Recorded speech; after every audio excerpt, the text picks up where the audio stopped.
कहते हैं दगा किसी का सगा नहीं, करके देखो भाई। चिट्ठी उतरी वामन ऊपर, नाई नाक कटाई। किसी को धोखा देकर आप फायदा नहीं उठा सकते हैं। हुआ ये था कि एक राजा था और राजा का एक पुरोहित था। राजा पुरोहित के ऊपर बहुत मेहरबान था और ये बात राजा के नाई को एकदम अच्छी नहीं लगती थी। नाई ने पुरोहित के खिलाफ राजा के खूब कान भरे। राजा उसके षड्यंत्र को समझ नहीं पाया और उसने पुरोहित को सजा देने के लिए एक बंद चिट्ठी और 2 मोहरे दी और कहा कि कोतवाल को ये चिट्ठी दे देना। चिट्ठी में लिखा था, चिट्ठी लाने वाले की नाक काट लेना। जैसे ही पुरोहित बाहर निकला, नाई को ये बताया कि वो कोतवाल को कोई महत्वपूर्ण संदेश देने जा रहा है। नाई ने उससे चिट्ठी ले ली और खुद ही देने चला गया। जैसे ही वो वहाँ पहुँचा, उसकी नाक कट गई। ये कहानी क्यों मैं बता रही हूँ तो आपको बता दूं, यूक्रेन ने एक बार फिर से भारत को दिया है धोखा और पाकिस्तान के साथ कर ली है डील, और ये डील भारत के खिलाफ है। जानेंगे क्या है मामला। तो वहीं दूसरी तरफ भारत ने भी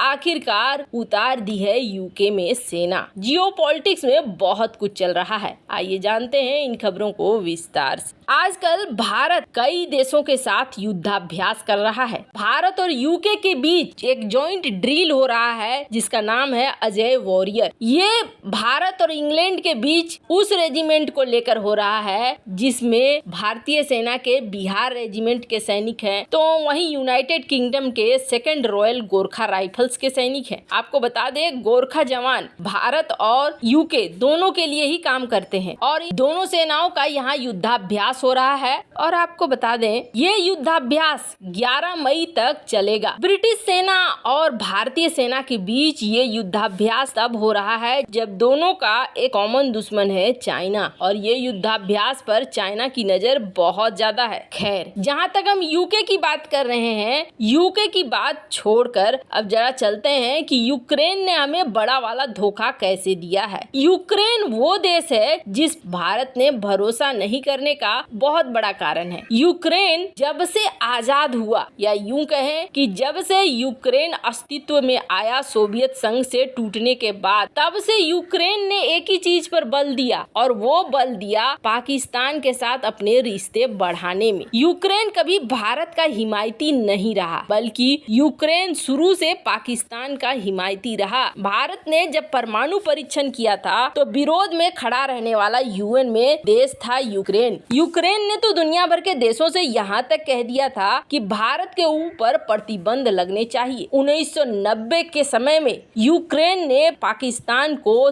320 T-80 UD main battle tanks दिए थे, और ये डील थी कितने की? $650 मिलियन की। और इस डील से पाकिस्तान बहुत खुश हो गया था, क्योंकि 1990 में ये टैंक बेहद शक्तिशाली माने जाते थे। और सिर्फ इतना ही नहीं, यूक्रेन और पाकिस्तान के बीच बहुत गहरे संबंध रहे। पाकिस्तान और यूक्रेन ने कई डील साइन किए। हाल ही में यूक्रेन की विदेश मंत्री आई हुई थी, डिप्टी विदेश मंत्री भारत। जब ये यहाँ पहुंची थी तो इन्होंने क्या कहा था? इन्होंने कहा था, अच्छा पाकिस्तान की बात मत करो ना आप, इतिहास की बातें हम भूल चुके हैं, आगे हमारे साथ रिश्ता आपका बहुत अच्छा रहेगा, और वो तो हमारा डिफेंस टाई है ना, वो तो पुरानी बात हो गई है, अब हम चाहते हैं आपके साथ रिश्ते हमारे अच्छे रहें। ये ज्यादा दिन नहीं हुए हैं, 6-7 दिन पहले ही आई हुई थी डिप्टी फॉरेन मिनिस्टर, और डिप्टी फॉरेन मिनिस्टर ने इस बात को कहा। यूक्रेन को पाकिस्तान लगातार हथियारों की सप्लाई कर रहा है, ये खबर तो किसी से छिपी हुई नहीं है। लेकिन जब यूक्रेन और रूस का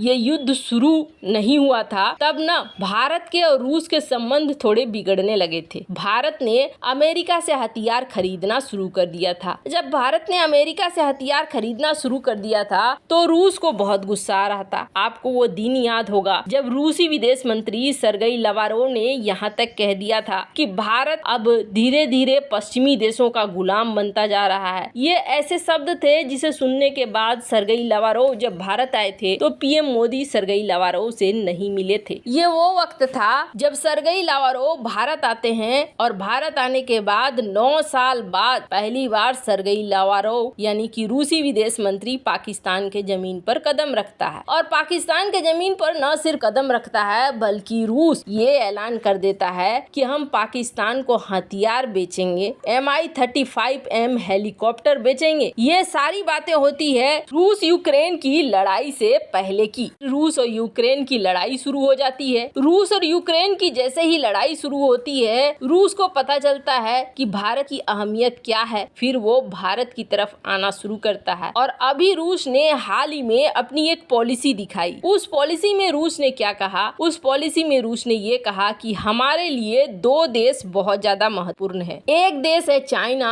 और दूसरा देश है भारत। यही दोनों देश हैं जो हमारे लिए बहुत ज्यादा महत्वपूर्ण होने वाले हैं। यानी रूस की तरफ से क्लियर हो गया कि रूस Mi-15 हेलीकॉप्टर को नहीं देगा और पाकिस्तान के साथ हथियारों का व्यापार नहीं करेगा। तो फिर अभी देखिए, यूक्रेन को दुनिया भर के जो देश हैं वो बहुत सारे हथियार दे रहे हैं। अमेरिका ने 46.6 बिलियन के हथियार दिए हैं, यूके ने 5.1 बिलियन के, यूरोपीय यूनियन ने 3.3 बिलियन के, पोलैंड ने 2.5 बिलियन के, जर्मनी ने 2.5 बिलियन के, कनाडा ने 1.4 बिलियन के, नीदरलैंड ने 0.9 बिलियन के, इटली ने 0.7, फ्रांस ने 0.7 बिलियन के। इतना सारा इनके पास हथियार जमा हो चुका है। यूक्रेन के दिमाग में क्या चल रहा है? ये युद्ध तो 5 महीने, 4 महीने, 6 महीने के अंदर में खत्म होगा ही। और जब ये खत्म होगा तो ये बहुत सारे हथियार बच जाएंगे। आपको बता दें, यूक्रेन इन हथियारों को तब सस्ते दरों पर बेचना शुरू करेगा। इन अमेरिकी हथियारों को बेचना शुरू करेगा